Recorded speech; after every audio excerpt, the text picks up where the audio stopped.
Good morning बच्चों, आप सब कैसे हैं। हमें पूर्ण विश्वास है कि आप सब अच्छी तरह से होंगे और अपनी पढ़ाई पर बहुत ध्यान दे रहे होंगे। बच्चों, आज मैं कक्षा 2 में कक्षा 2 की व्याकरण पढ़ाने जा रही हूँ। मैं आपकी हिंदी की विषय अध्यापिका स्नेहलता श्रीवास्तव हूँ। बच्चों, आज मैं व्याकरण में पाठ 1 आपको पढ़ाने जा रही हूँ, जिसका नाम है भाषा और लिपि। बच्चों, भाषा, पहले तो भाषा का अर्थ समझिए। बच्चों, भाषा का अर्थ होता है बोलना। हम जो कुछ भी बोलते हैं उसे भाषा कहते हैं। हम अपनी बात दूसरों को बोलकर, सुनकर, लिखकर तथा पढ़कर के समझाते हैं।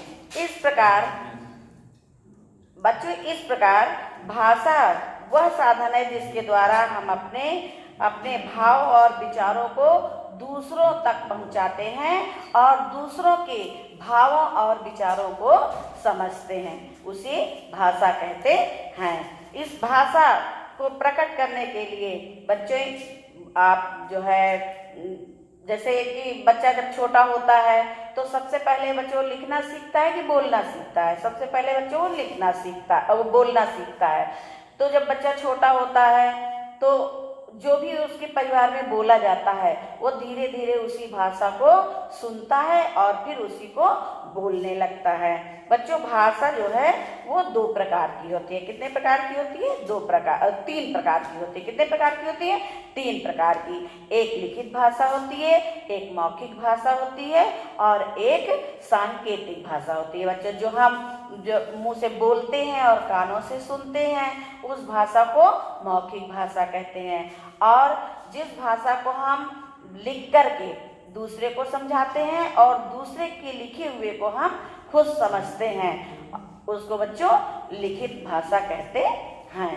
और सांकेतिक भाषा जो होती है बच्चों, जिसको हम संकेत यानी इशारा करके समझाते हैं। जैसे कहते हैं वो पेड़ है, वो बच्चा है, संकेत करके हम बताते हैं, उसे बच्चों सांकेतिक भाषा कहते हैं, जो हम इशारे से बात करते हैं। बच्चों, इशारे की बात तो जैसे बहुत बच्चे बोलते नहीं हैं, जिनको गूंगा कहते हैं, तो वो लोग जो है लिखित भाषा बच्चों नहीं समझ पाते, क्योंकि वो बोल नहीं पाते हैं, पढ़ नहीं पाते हैं, ना वो अपनी बात लिख के समझा सकते हैं और ना दूसरे की लिखी हुई बात को समझ सकते हैं। तो ऐसे लोगों को बच्चों हम इशारे से समझाते हैं, उस भाषा को सांकेतिक भाषा कहते हैं। अब जो है इसके बाद आती है लिपि। तो बच्चों, जो हम भाषा लिखने के लिए जिन चिन्हों का प्रयोग करते हैं उसे लिपि कहते हैं। और हिंदी भाषा, हम लोग हिंदी भाषा बोलते हैं बच्चों, तो हर भाषाओं की लिपि अलग अलग होती है। लिपि का मतलब होता है लिखना।